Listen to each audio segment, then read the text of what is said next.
Don't start your work with mentor until watching these videos with 4 key steps. Step number 0. Decide that you need a mentor. And yeah, that's the decision to make. Number 1, define your goal. It is important to define your goal because if you don't have a goal, your work will not be successful. Number 2, find a relevant mentor. Not like any mentor, not like any person who agreed to be a mentor. Find a relevant mentor.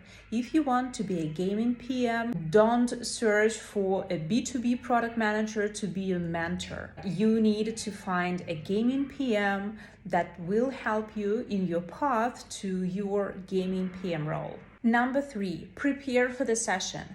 Share your goal, share the context, share all the relevant details and the issues that you have at the moment and cannot overcome. It will allow your mentor to prepare for your session and to understand whether the mentor will be able to help you.